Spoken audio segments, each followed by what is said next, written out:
All right, and that sound means that we are live.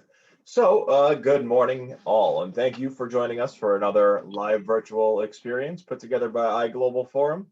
I'm Roger Kowalski. I'm a director here at iGlobal. It's great to be back with you again today. Sustainable real estate, the rise of the green investor. So I know what some of you are probably thinking, the rise of the green investor. We've been doing this for years. Green isn't a new concept, yada, yada, yada. We ran a conference on REITs, real estate investment trusts, a couple of years ago, 2 years ago, in-person event back when we could do those.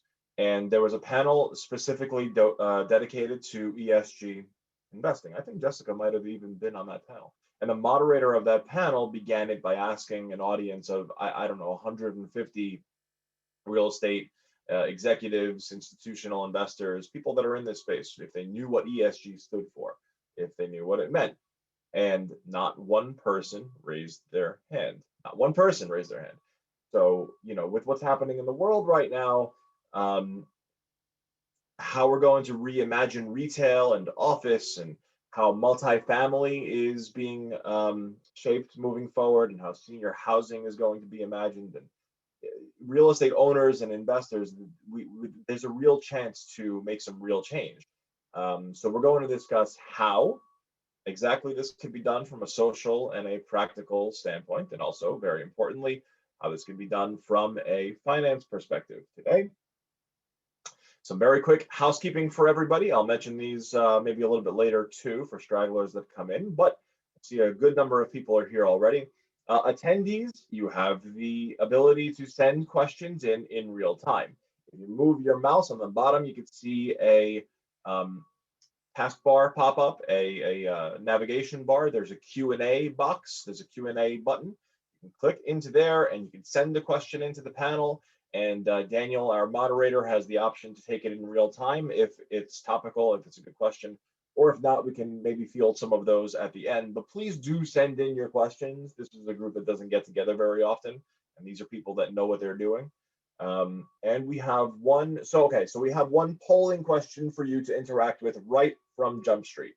I'm going to hand it off to Daniel in a second to introduce, so that he can introduce himself, and the panelists can go around the room and introduce themselves. But while they're doing that, while you're listening to that, would you please just interact with a very quick potential one of three answers? How familiar are you with ESG?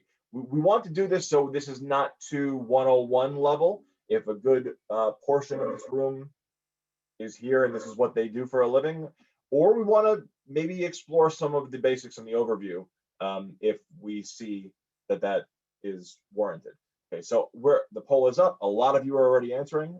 This is good. I'm going to go on mute. I will hand it off to Daniel, but I will come back at 11:50 and give you a 10-minute warning. Okay, thank you all. Hey, everybody, and thanks a lot, Roger. And hi to Jill, Jessica, and Isella. Really looking forward to this. So my name is Daniel Lisk. I'm a partner in the real estate group at Haynes and Boone. And just very quickly, Haynes and Boone, we're a full service law firm with a national and international presence. So from the real estate perspective, we have about over 50 real estate lawyers firm-wide. I'm based in New York. We have folks in Texas. We have folks in California and Chicago.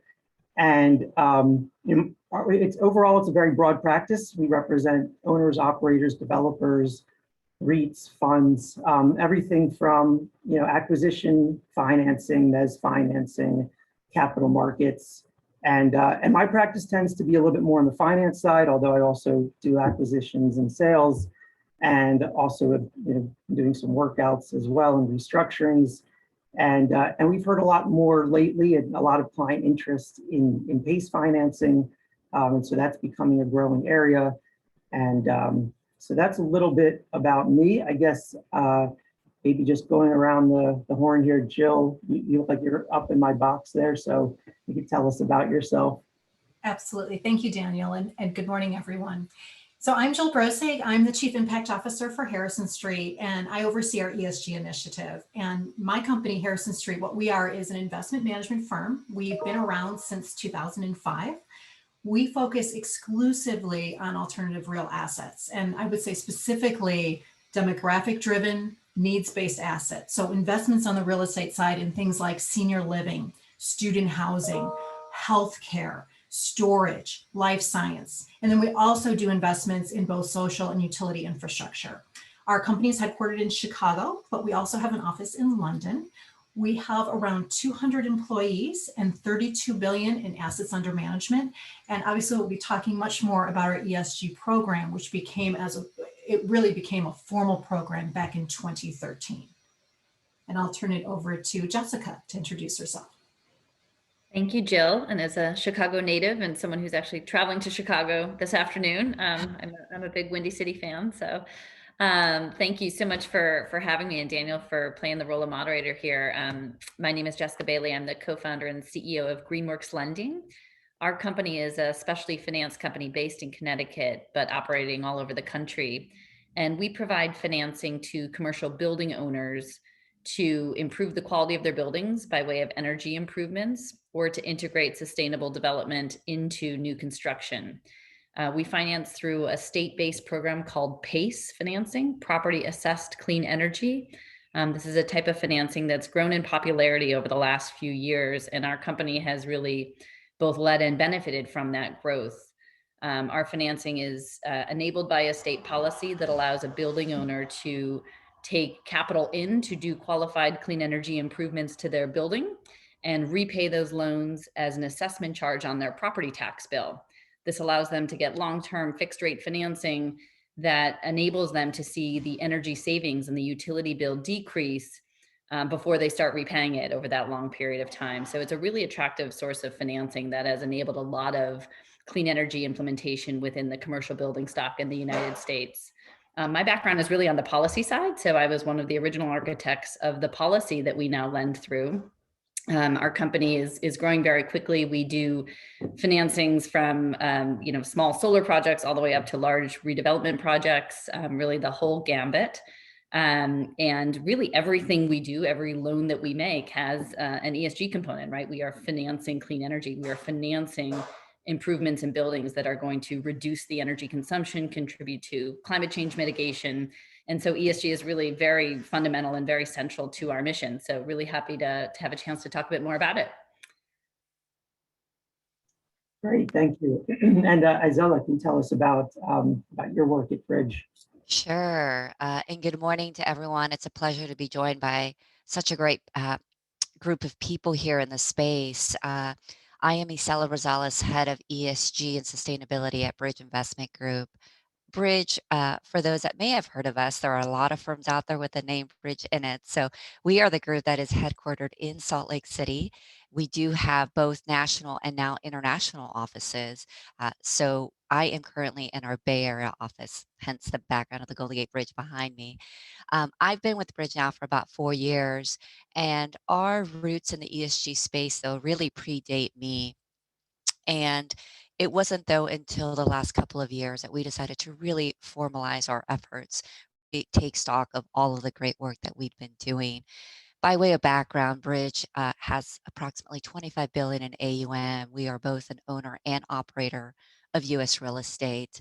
We have been doing to our roots back in 1991, starting with multifamily, and have extended our verticals to include affordable housing as well as value-add multifamily, senior living, commercial office. We're also the largest player in the opportunity zone fund space. So a lot of tremendous development taking place there, both in the physical sense as well as our planning when it comes to matters of ESG. And then we are just now rolling out additional verticals for the company, including the net lease industrial vertical. So a lot of exciting things happening in terms of our firm's growth. And with that, we really feel like ESG has to be integrated in all parts of our work. And I am currently running the team, and I also oversee our ESG steering committee, which is comprised of voices and individuals from across our business and also across our asset verticals. We think it's really important for all constituents within the company to know what we're doing, understand it, and support it. Because we are vertically integrated, our employee headcount is actually north of 4,200 employees around the country. We really feel it's been valuable to not only be a leading real estate owner, though combined with the fact that we have that in-house integration, which has been actually extremely important during the pandemic. We feel like we've been very close to our residents, our tenants, understanding their needs, addressing those needs, and also just keeping a mind, a pulse really on what's really happening day to day at our assets. So really excited to be joined by a great panel here. I have a feeling we're going to be discussing a lot of topics. Probably won't get a chance to go deep into every one of them, but hopefully we'll stimulate some great discussion. Awesome. Okay, great. So I did see the results of the poll. Of course, I hadn't clicked it, and so I lost it. But I think there are some folks who don't have any experience with ESG. There are some people who are aware of it, and then a number of people who are highly involved with ESG. But I think it would be helpful just to break it down, quickly, and maybe I could ask Jill just to kick it off here, and from a high level, just break down the acronym ESG. And then specifically, obviously ESG is gaining more and more popularity, more and more attention, but how do we look at it in the real estate context, especially from the investor side? So if you could maybe just start with, what does ESG mean to you in the real estate space? Sure. So again, I see that there's 12% that really aren't familiar with ESG at all. So let's just start with the definition: environmental, social, and governance. And then of course there are aspects underneath each of those. And just at a high level, because I do see that there's only 12% that are then in that category, so I don't want to spend too much time in it. But certainly the environmental is probably most of what most people are familiar with. It's what really started when we started talking about the sustainability movement, making sure that buildings are running as efficiently as possible, whether that's things like improving the lighting, improving the mechanicals, improving just the way a building operates. So a lot of that focus on renewables, all of that really fits into the E. And we'll talk a little bit more about where that's going directionally. The S, I feel, and I think we're going to talk about this a little bit more, is really now starting to explode. And certainly the COVID pandemic had something to do with this, but the S can be everything in terms of the social impact that you do on the real estate side. When you build a new building, how are you impacting the community? Are you creating jobs? How are you engaging with the community? What are the positives that you're doing to really help the social fabric of that particular area that you're now investing in?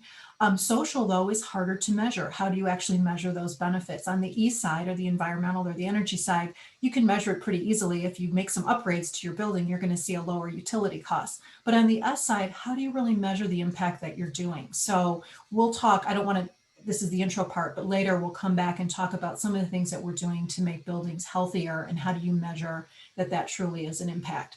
And then on the governance side, if you were to look up what G means, online, they'll give you definitions around like what's the diversity of your board, or what's the pay gap between what your CEO is being paid and the rest of the organization, and things like that, which are all fine and good.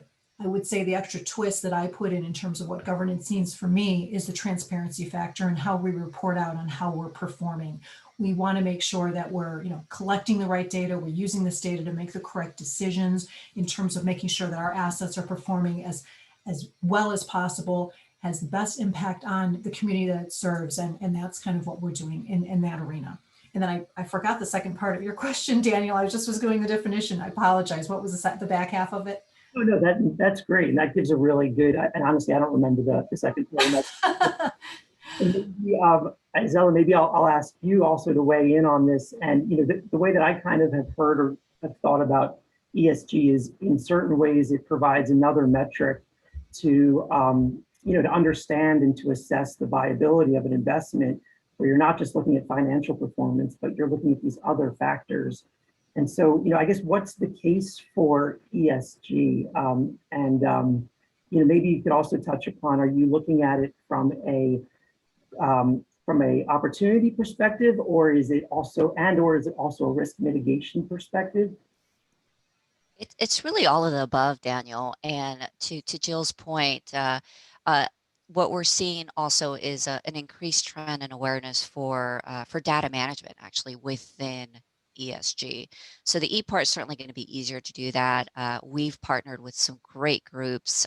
Just to put a plug in for one of them that's been going really well for us, that partnership is with Measurable. So that is literally what they do. They're an ESG data management firm. They're global, and a lot of firms are hiring them, even very established firms who very well could build a data proprietary system, but they realize like that just is going to take time and money. A group like a Measurable has one up that's up and running, and really it becomes a place where if you have, say, various business lines, like it sounds like Jill and I are both coming from firms where we don't just do one thing. We have a lot of different asset types. We have a lot of assets, if you think about it. So that's a lot of buildings to keep track of. And you want to be able to have a place where you can point to, Jill mentioned the very important fact of transparency, and she's absolutely right. So you can't really be transparent if you don't have the data to show. So it's all very much intertwined.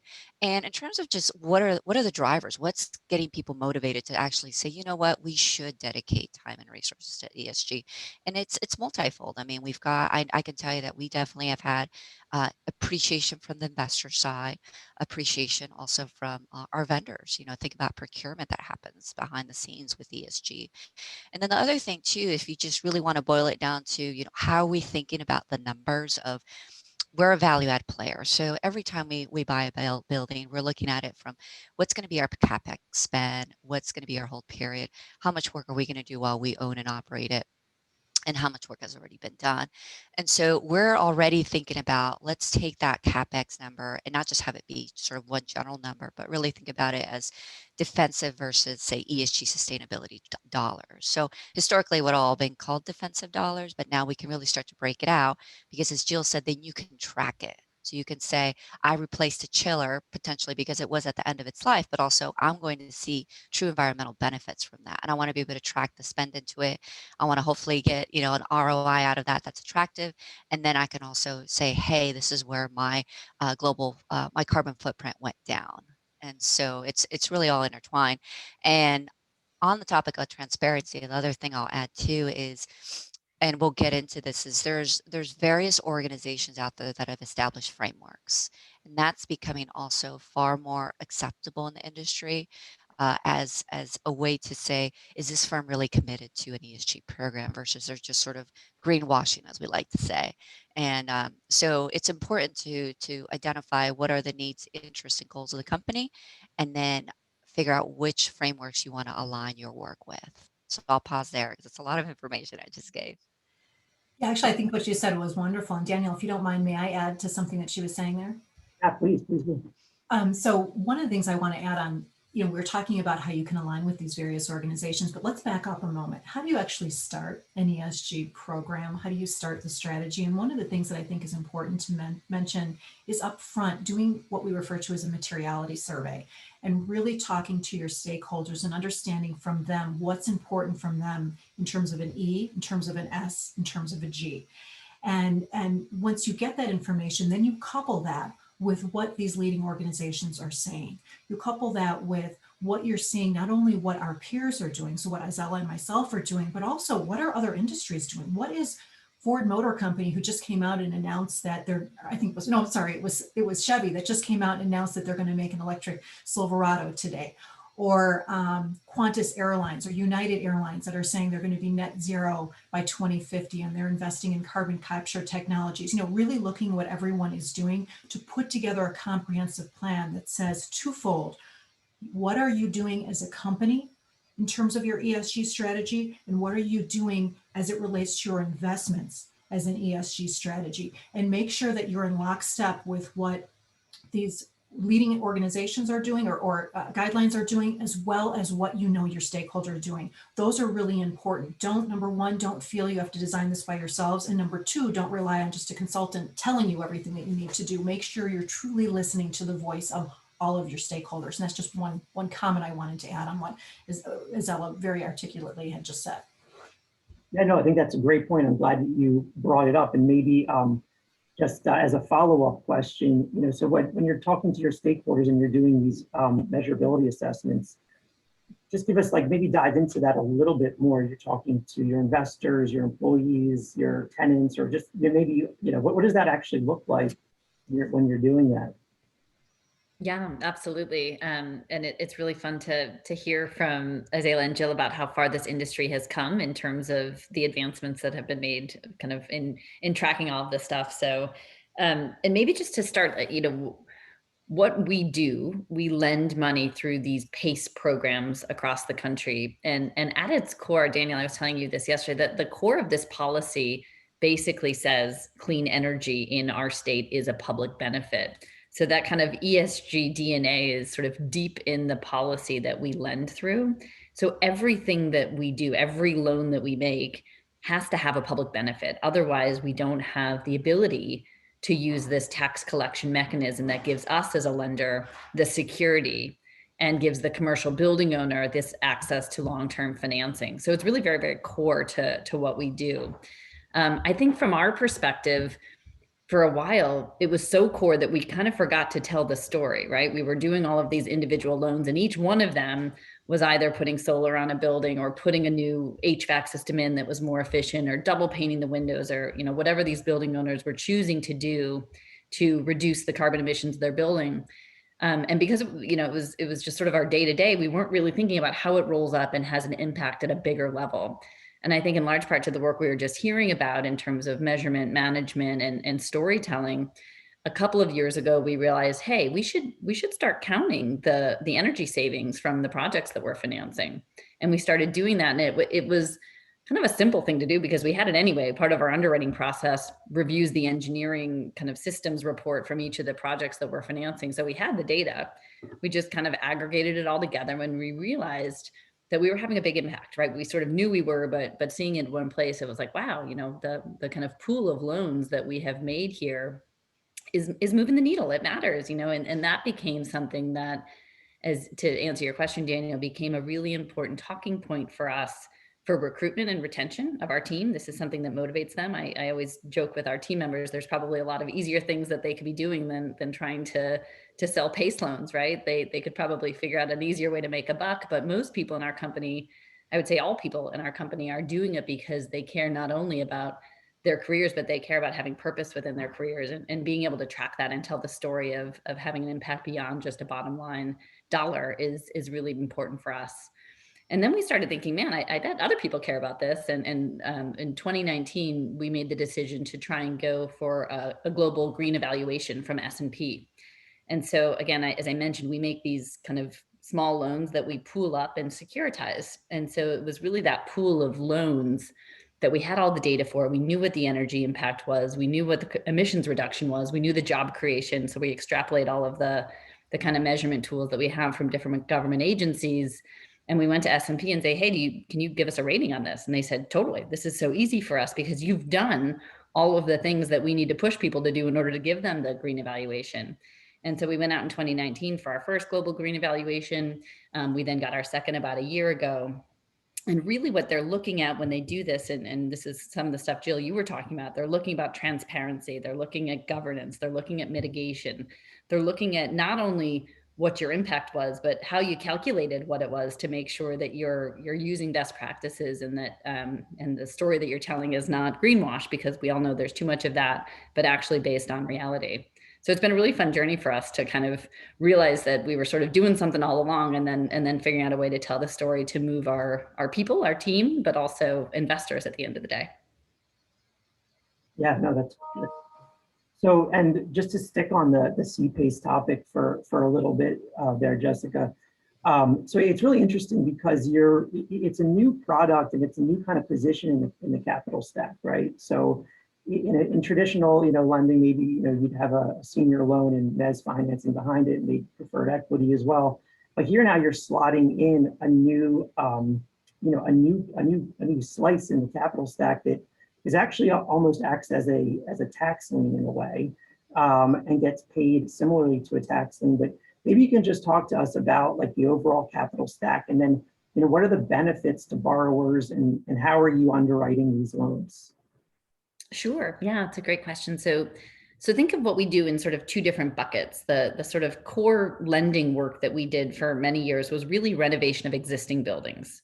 And what we're doing there is we are bringing our loan product to an existing building owner who either has deferred maintenance or has a new tenant coming in, or is going through a repositioning of their building, and they need capital to buy the equipment to do it, right? Most of a construction project has to do with energy, right? You're talking about windows and lights and doors and rooftop units. And so our financing would allow them to get 100% of the cost of that upgrade financed through CPACE and then pay it back over a 20-year term. So that was sort of what our bread and butter was. A couple of years ago, we started to get a lot of interest in using our financing for new construction. So these are sponsors and developers who have made the decision to develop a hotel or a multifamily building. And they, like every developer, sit down and put together the cap stack. And you noted it perfectly, right? You're going to kind of maximize the senior debt you can bring in, or the construction financing that's going to be your cheapest. You're going to layer that with some mezz and some preferred equity. And your goal is going to be to drive down your weighted average cost of capital, right? That's how they make money. What we realized was that our financing with CPACE could replace some of the preferred equity or some of the mezz. We're never going to replace debt, right? Because that's going to be cheaper than what we are. But if you have a building owner or developer who is thinking through kind of long-term building technology and thinking about, hey, I don't necessarily want to buy the cheapest boiler. I want to buy the one that's going to be the most efficient, because longer term, that's going to save me money. Or, these air handlers or rooftop units or whatever it is that they're putting in there. If you've got a developer who's thinking in that long-term way, our financing can come in and reduce the amount of mezz or equity that they've got to put into their project, and ultimately reduce their weighted average cost of capital. And so not only are we helping them not value engineer out sustainable design, we're also helping them to do their project overall at a lower cost of funding. So it became a really big growth area for us over the last 3 or 4 years in this kind of new development world. And it's been really fun to kind of see the light bulbs go on in people's minds when they realize, man, this is, I can build the building I want to build, not the building I need to build based on the kind of financing I have available. So that's been a really fun development in the land of CPACE. And also, I understand, from speaking with you before and just in the marketplace, so CPACE is also available not only if you're, in the process of the new development or financing, improvements that you're working on, but also it can be applied retroactively to recap prior work that you've done. So I'm just curious, have you seen an increase in that sort of model, especially given some of the distress that we've seen around hotels or retail or office? Yeah, it's exactly what you say. About 18 months ago, or maybe a little bit less than that, right when the pandemic hit, all of a sudden we were having conversations with folks who had considered CPACE a year before, but decided not to move forward with it, and just sort of either used internal capital or raised a different type of financing to do the project. And they'd call us, March of April of last year and say, man, I really wish I would have used CPACE, because that long-term financing would have been a lot easier for me to be covering the cost of right now, because no one's in my building and I can't have any guests in my hotel or whatever it is. And so we started digging in and saying, hey, wait a second, I wonder if we could retroactively help these guys and figure out a way for our financing to essentially cash out some of the equity that they had poured into their building for these qualified improvements. So we went around the country in all of the states in which we lend and asked the state, administrator there, which is usually a government agency, are you guys okay if we retroactively finance these projects? And almost across the board, they say, yeah, as long as the project had a public benefit, right? Back to that public benefit, as long as it has environmental, sustainable impact on it, you can go back, 1 year, 2 years, 3 years. And so that became a real growth area for us last year, when we started to be able to reapproach some of the owners with whom we had worked, but not ultimately closed a deal, to say, hey, did you ever put in that solar unit? And okay, well, so if you paid cash for that and you want to kind of get your cash out to help you weather the storm we're facing here economically, we can help. And that's been, again, in terms of having impact in your career, it's been a kind of an interesting year for all of us doing whatever we do, but being able to figure out a way that our, relatively small firm with this relatively esoteric financing project could help these owners get through a relatively tumultuous economic time has been really rewarding. That's great. So I think, why don't we switch back maybe and do a deeper dive on the S and the G, and maybe I'll turn this over to Isela and ask you, how are you approaching the social aspect when you are looking at investments, but also once you're owning and operating and running properties, what sort of things are you guys doing on the social component? Sure. And I can tell you that a lot of the work we're doing today, we actually started doing it even before ESG became sort of the sexy thing to do, so to speak. So just dating myself here, or dating the company rather, in the mid-90s, we were, again, predominantly a multifamily player, and we started looking at more workforce and affordable housing. And at the time, we ended up pursuing the largest slide tech deal in the state of California, down in Santa Ana. And the property was called Warwick Square. Fun fact: we still own it today, just because it's been such sort of a proud accomplishment for us of everything we've been able to do. It was an asset that fundamentally needed a lot of work, and it wasn't just about the bones of the building. Were they good? Let's do some of our typical value added work, but it was very much on the social side of the world. So, the tenant base was very diverse, and we realized that they had very unique needs that weren't being met by the community. And also financially, they weren't a demographic that could go out and spend and buy resources. So we decided to partner with a nonprofit that at the time was on the smaller end, and now together they've grown with us. And that group is called Project Access. So what we did with them is really with Worksquare, it was a great first experiment. And what we wanted to see is if we started to bring in dedicated social and community programming on site for the residents, free of charge to them, what would happen? And what we realized is a number of things happened. First of all, the actual residents directly benefited from it. And then as we started to look at the numbers, we realized our bottom line benefited from it. We saw low turnover. We saw increase in operations because the constituents of that asset realized that they were important to us. They weren't just, paying the bills for us and that was it. I mean, we wanted to be that, again, integrated operator. And we started expanding the resources we offered to them. And in return, they started to basically be better tenants. And now fast forward to 2017, we decided to, again, we've been doing multifamily work, and we continue to do a lot of these dedicated programs on a select basis across a number of multifamily assets. And we would anecdotally say, wow, look at that occupancy number. It's been so stable. Or look at that NOI. It's been far more impressive over time. But it wasn't until 2017 where we sat down and said, let's actually bring all this together, kind of like what Jessica was talking about. Like, we had all the data there. Let's just organize it in a way that's coherent in a report. And it was also aligned with, we launched a dedicated workforce and affordable housing strategy.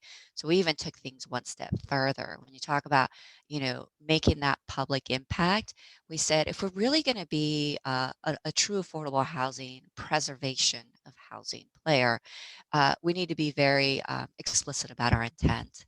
So we decided in that portfolio, separate from our traditional value add, is that every asset in that portfolio, we would look at the tenants during our underwrite, and if at least 51% of the tenant base was earning less than 80% of area median income AMI, then that asset became a prospect for that strategy. And again, self-imposed, we made a commitment. Every one of those assets in that portfolio would see exactly the social community program that I described. And the programs are very dedicated to that asset base. So we took note of the adults versus the youth versus the senior residents. And again, tried to tailor programs that would fit their needs. In conjunction with that dedicated strategy, we said, okay, what's going to be the best way to sort of wrap this up so we can show that impact? So we ultimately chose the GIN Iris metrics reporting. Again, it's one of these organizations that offers standards and reporting metrics. So we selected the metrics that we thought were relevant for what the work we were doing. Again, number of residents, number of programs. We are also doing environmental work in those assets. So we ended up actually bringing that into that report. So it's been, and then, and I'll wrap it up by saying, we're also sort of now thinking one step further, like what are we, what impact are we making to certain demographics? Because that's also something that, again, the data is often very telling about, maybe there's a trend in, a certain demographic of just cultures that, again, we want to be sensitive to a lot of factors beyond just, here's what a template gives you. As Jill said, there's a lot of different templates and frameworks you can use, but often you can take that as a staple and then really build it out to fulfill your mission. And I saw someone asked a question here. If you could just repeat the name of the the metrics reporting that you were referring to? Sure. It's GIN, GIIN, and then iris, like the flower. Great. So GIN iris metrics. And Jill, maybe I'll switch over to you. If you were speaking before about governance and about transparency, is that, maybe you could tell us more about what you're doing at Harrison Street on that front? Sure. And did you want me to cover some of the social as well? Because obviously there's a lot on that as well. I'm Yeah, sorry. Please, let's stick with social, and then we'll go into governance. Okay, perfect. So let me just finish on social and some of the things that we're doing there. And I really want to pick up on something that Jessica referenced, which I don't want folks to lose sight of this. In her first response, she was talking about her workforce and how meaningful it is for them to be doing good, and how that really is motivating them. And I wanted to just pick up on this concept of doing good while also doing well. In the Trump administration, they came out and put this dictate out there that said, you have to think about, when you make an investment, you have to first think about how it's going to make money before you think about anything related to ESG. And with Biden there, they've switched that, and Biden's not holding anybody accountable to that. But my concern with that is, why are they even thought of as opposite ends of the spectrum? Why can't you do well while also doing good? And so we've been running, back to your comment about transparency and governance, Daniel, we've been running analyses that shows that if you do things on the ESG side, your buildings actually become more valuable. You can sell them at higher prices, you could charge more rent, et cetera. So you actually can do both. And so I guess I love what Jessica was saying about how this is really encouraging people. I want people to realize that you can basically have your cake and eat it too. And I think that's the challenge for all of us, is to continue to get that message out, because people think like, well, we can't do that because that's just, throwing money into the black hole. It's not. And so I just wanted to put that out there. But more specifically on the social side, what are some of the things that we're doing? And for us, the social aspect has always really been important, especially some of the sectors we serve, like student housing, senior, healthcare, those types of things. So there's three broad areas that we focus on. The first one is healthy buildings. And it's obviously, we want to make sure all of our buildings are running healthy. But after COVID and all these other things, and actually even before COVID, we started working with two different organizations, the Well Building Institute, as well as the Fitwell organization, to look at certifications and also look at how we could work with these different organizations to ensure that we had really a stamp of approval that these were certified as healthy buildings. So we recently announced about a month ago that with all of our assets that have basically people living in them or working in them, that we were going to go for Fitwell certification for two reasons. One, we want to make sure that in the Harrison Street brand, anything that we have is at a particular level in terms of health and safety. And also, secondly, once we gather all this information, we see how these buildings are performing and what are the ones that have certification versus ones that perhaps don't have it yet. Are we seeing some sort of a difference? So I think there's a lot of data there and a lot of ability for us to really determine why going down the path of having these healthy buildings really makes sense to do. MIT has already done some studies in general that says if you have a healthy building certification, you can charge between 4 to 7 times more rent. I'm not advocating that we do that to charge rent, but it just shows that there's some value that people are putting into it. The second thing that we're doing is along the lines of working with the Well team, and we became members of the Well Living Lab, which is affiliated with Mayo Clinic. And we're working with them to design studies that look at the indoor environment and how does it affect one's health? How does it also affect the aging process, which I think is incredibly interesting. So we're talking about rolling out various studies that will really be looking at that. And then the third thing that we're doing is we are looking at really interesting technologies to ensure that the experience that our residents and our occupants in our building have is more, akin to the social impact side. So we're working, one example is we're working with a team that has developed an AI product that it shows you a picture, you describe what's happening in the picture, and it listens to your narrative language, and it's able to come back to you and tell you your cognitive health. So on the senior side, we've used this to determine if someone is on a path for dementia or Alzheimer's, if they're about ready to fall, if they're about ready to lose their independence, so that our caregivers can be more proactive in the care that they're providing. On the student side, and we haven't rolled this out yet, but on the student side, what we're looking at is And we haven't rolled it out because of COVID, but it will roll out as soon as students are back in. But we have a tool that basically is a wellness score, and we're targeting those students that have been diagnosed as clinically depressed. So if they have an issue where they're suffering from depression or anxiety or stress, we can basically kind of triage the system and make sure they get to the front of the line in terms of talking to a counselor, and they don't have to wait, weeks and weeks. And so they're really addressed. So we're looking, again, we're not operators of any of our assets. We're just investors, but we're trying to look at different ways that we can bring in the social aspect, and then how do we measure that? So we'd love to be able to say that, hey, we've identified so many numbers of students, we've helped so many number of students, we've created so many jobs, we've helped so many caregivers, and these types of things. And so we do an impact dashboard report on a regular basis, quarterly, where we talk about more of the ESG impact that we've done and present that back to our operators and our investors and all of our key stakeholders, so they're aware of what we're doing.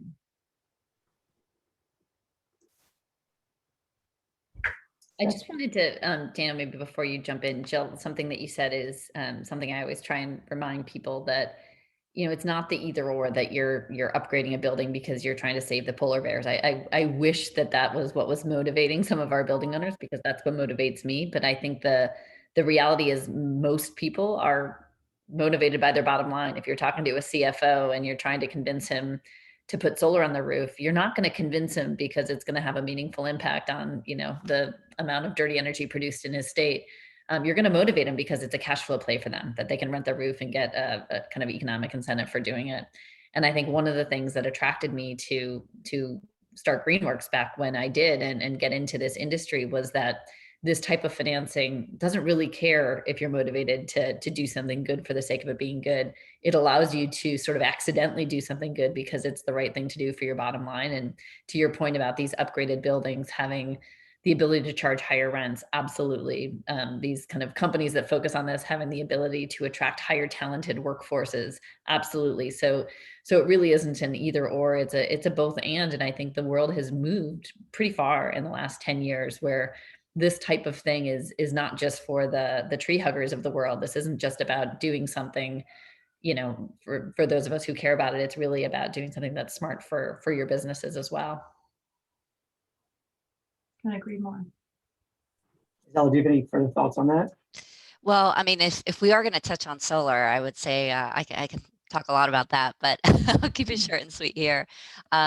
We've been looking at solar now for a few years, and it's really interesting because the actual putting of solar panels on any building, the construction, the supplies of it behind it, that part is pretty simple. It's everything in preparation for that. And so when we decided to make the official commitment in early 2020 and put real financial dollars to it, we got to work and realized that it was a beast of a project, but going to be well worth it, because we didn't want to just do it essentially on a couple of buildings and just say, see, we did solar. I mean, everything we do at Bridge, I guess you could say, we kind of think of it as, could we do it in more than just one building, one portfolio, one strategy? And so we looked at the solar opportunity as that. And then for those of the groups out there that are still trying to figure out what are the benefits financially, there was some decisions made actually to the tax code last year that are very beneficial and also got us further excited. So there's a series of different tax benefits that basically with each passing year, they go down, but they're still quite high. So right now it's at that 26% tax investment credit. And that was actually supposed to end at the end of 2020. And the administration actually said, let's extend it. So the perks now are through the end of 2022. So if there's anyone out there, again, this could tie very well to Jessica's business with Pace. This is a great time. So you basically got 2 extra years. And then after that, it rolls down to 22% and then 10%. But just wanted to put that out there for anyone that's just sort of dipping their toe into are the benefits that were there before still in existence? And the answer is yes. And so for us, we are looking at it as we're going to have a pilot portfolio.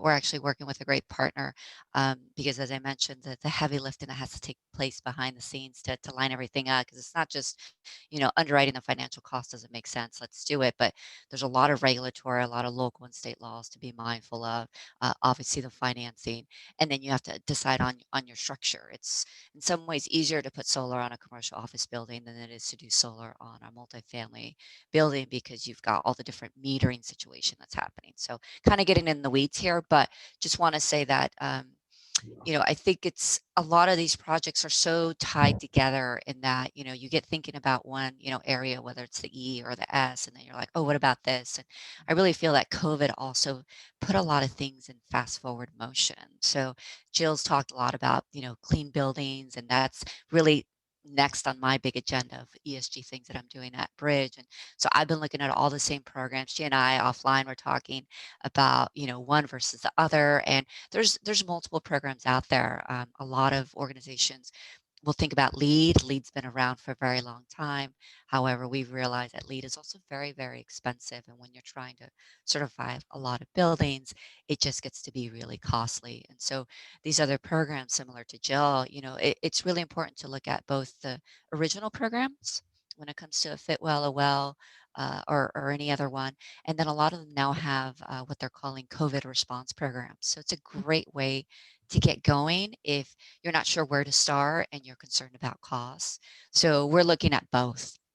So I'll just put that out there for anyone that's also, in the early stages of building their ESG program. How do you leg into certain things without feeling like it's either your CFO, your CEO, whoever, who's like, this is a lot of money. Like, when are we going to see the ROI impact of all of this? So, but I'll pause there for you, Daniel. No, that's great. Thank you. Thanks, Isabella. I guess, there's a lot there. You were talking about the various certifications with LEED, and I know, Jill, you were mentioning earlier about Fit Well and Well, and I guess, and then you were talking about the COVID response. So it seems like there's a lot of different standards, and so, how are folks choosing, which standards to adhere to, or do you see that there should be some sort of consolidation at some point of standards? What's that process like? And I guess, yeah, maybe just talk more about the certification process. Sure. So you're right. There are a number of different standards. Zella just was mentioning LEED, BREEAM, Well, Fit Well. How do you even know where to start? And some of them are for different aspects. So Fit Well and Well are more geared towards the health of a building. LEED is more kind of the green design. So there are differences to it. Again, part of this goes back to what's important to you and what's important to your stakeholders. For us, it was really important to do something around health and wellness. Again, senior living, student housing, medical offices, these are things that it just makes sense. And then when it gets to LEED, as already was mentioned, sometimes it can be more expensive than what it's worth. So we're really selective when we would use that in certain buildings and make sure that it truly does provide some ROI.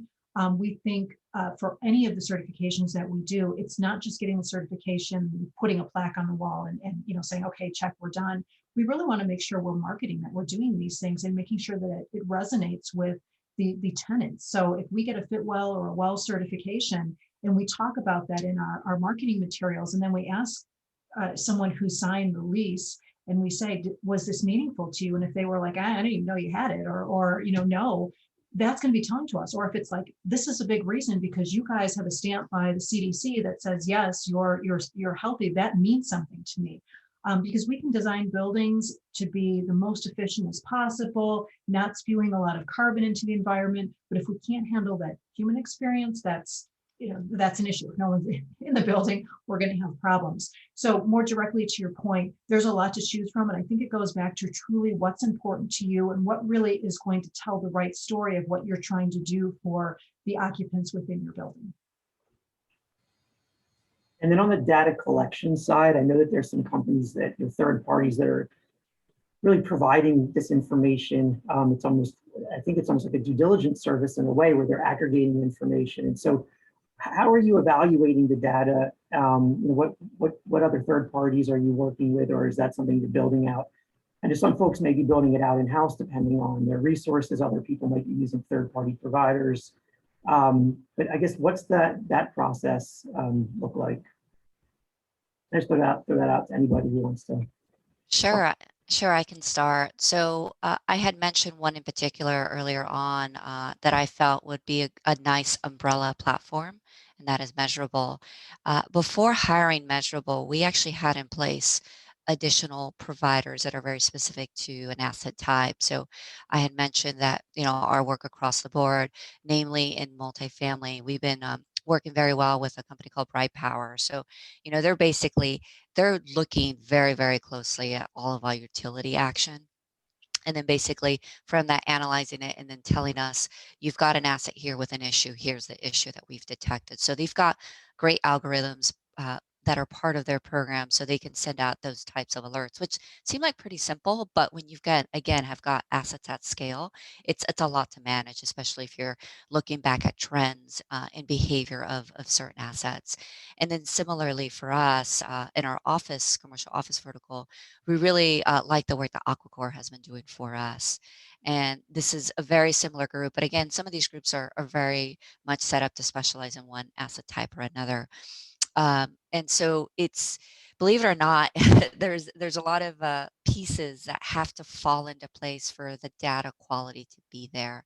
And this has been something that my team has been focusing on a lot. It's very time consuming. It's not glamorous work, but at the end of the day, you want to be in a position where if an investor or a stakeholder comes to you and says, so tell me what's going on in your office strategy, or tell me what's going on in your senior housing strategy in terms of the numbers, because there's always going to be some investors that they just want to hear more of the story side of things. They want to know what's going on and your new initiatives. And there's other people that are like, you're going to convince me by showing me the numbers. So you really have to, in ESG, what I'm learning is you really have to be able to tailor to all types of audiences and requests.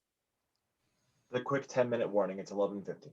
Okay, thank you, Roger. And just to add on to what Isela was just saying, so we also use Measurable. We use other systems as well as Energy Star, on the E side. On the S side, it's a little bit more difficult to capture that information. So that's where this new partnership with the Fitwel organization, we think will definitely help. And I shouldn't refer to them just as Fitwel. Fitwel is the name of the standard. The organization that actually handles it is called the Center for Active Design. And so working with them to capture that information so we can identify the impact that we've made on social.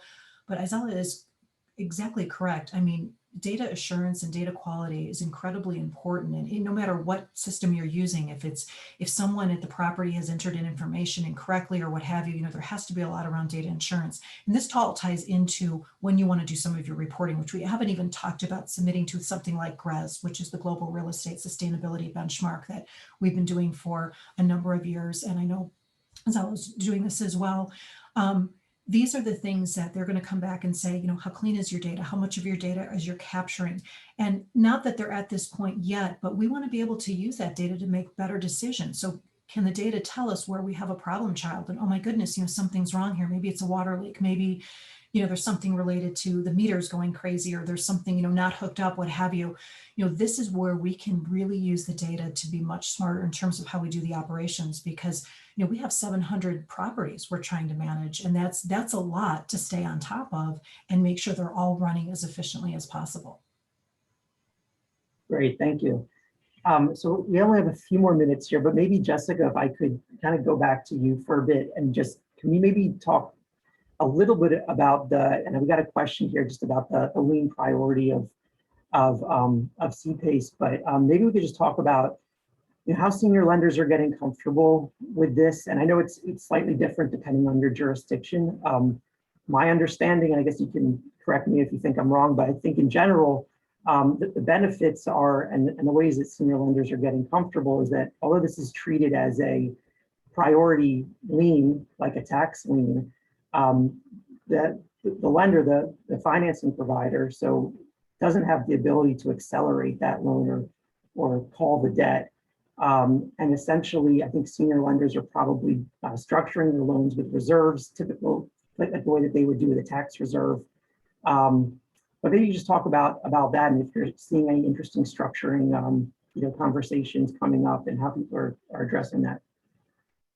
Yeah, it's a great question. So thank you, David, to asking it to the group.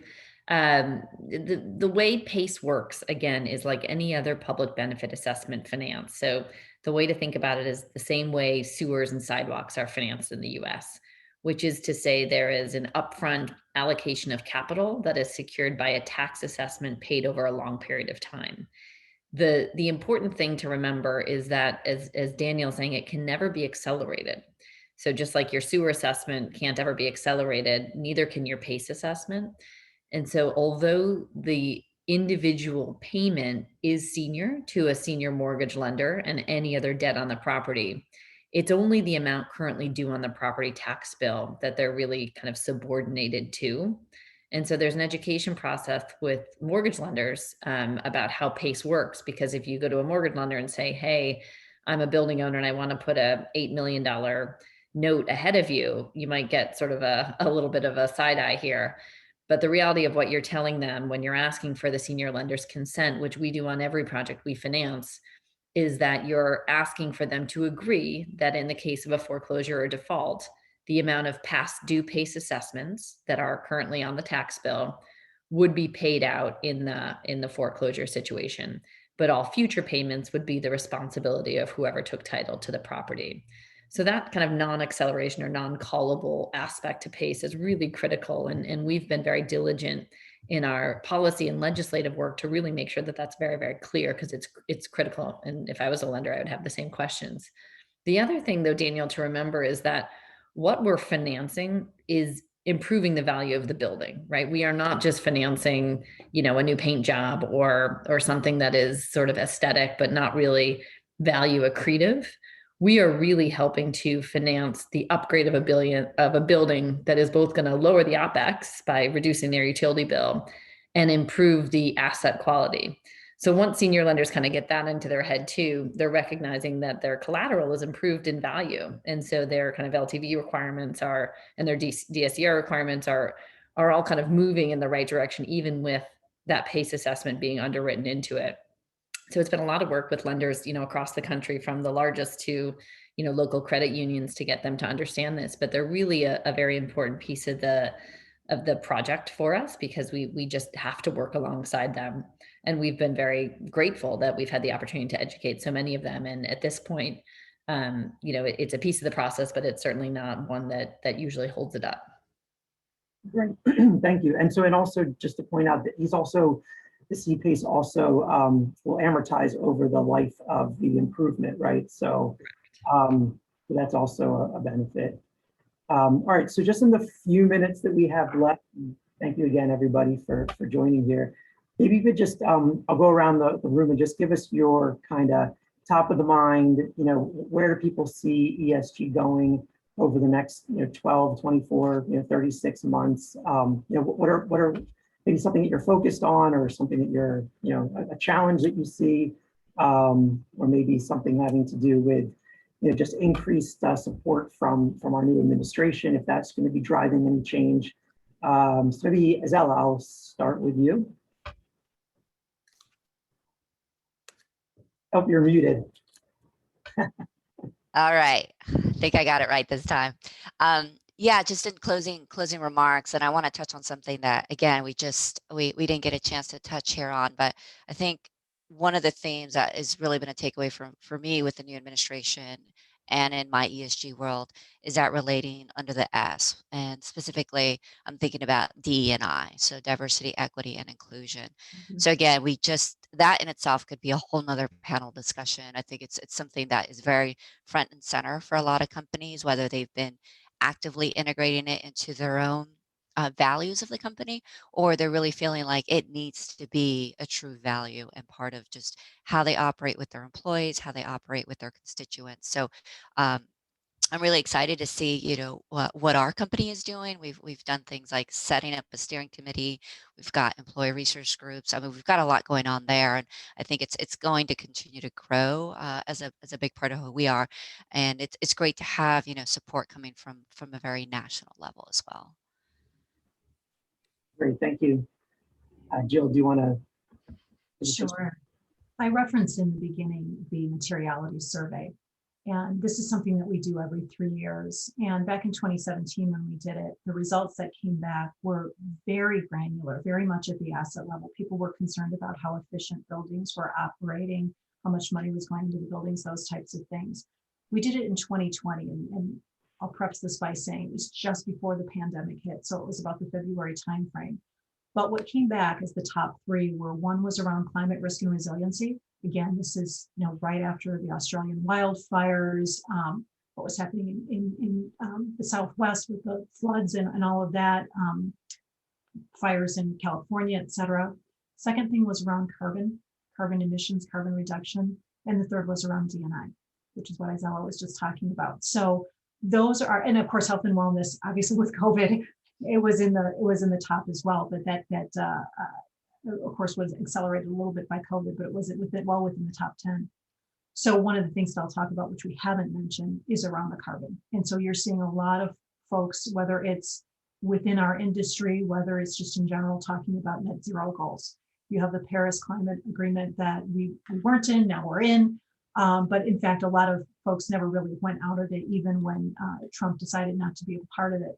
So there's a tremendous amount of folks coming out and saying, this is where we're going to be in 2030. This is where we're going to be in 2050. I think what's missing is a little bit around the how.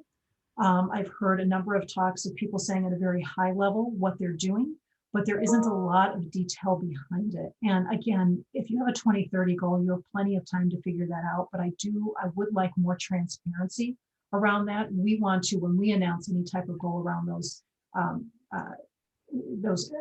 goals, when we announce that, we definitely want to be able to say, not only is this our goal, but this is how we plan to get there, and really be held accountable. So, how are we performing against this goal in 2021, 2022, 2023? So we really are marching towards what makes the most sense for the environment, for our stakeholders, and all of the above. So that'll be a big part of our focus in the next 12 to 24 months, along with the other things that Isela was already mentioning. Great, thanks. Jessica, any last remaining thoughts here? We have a little bit out of time, but 30 seconds. No, it's really fun to hear about kind of how the kind of roll up of all this data and information is actually influencing big companies. So Jill and Isela, really fun to be on a panel with you. I feel like we're sort of in the ground, tilling the soil down here, trying to get things for others to look at in terms of impact. But great panel, and thanks for everyone's attention. Great, thank you, and thank you to everybody. It's a great conversation. All right, very happy that we can get this together, and I really enjoyed the session. We had a lot of attendees here today. If any of our attendees didn't use that poll, that Speaker Connect poll, just email us. And if you want to speak to Daniel or Isela or Jessica or Jill, we can put you in contact with them or their teams. Thank you to everybody. A panel, great work. Our next real estate conference, our virtual conference, is on May the 4th on real estate pricing trends, managing risk, and leveraging opportunity. Hit us up for discounted pricing if you wanted to join for the year for our virtual events and our archive events.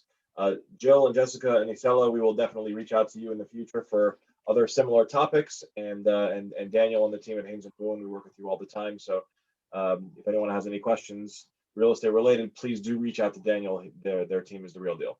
All right, thank you everybody. Appreciate the work. Stay safe, get vaccinated, and we hope to see you soon. Thank you. Take care. Thank you so much.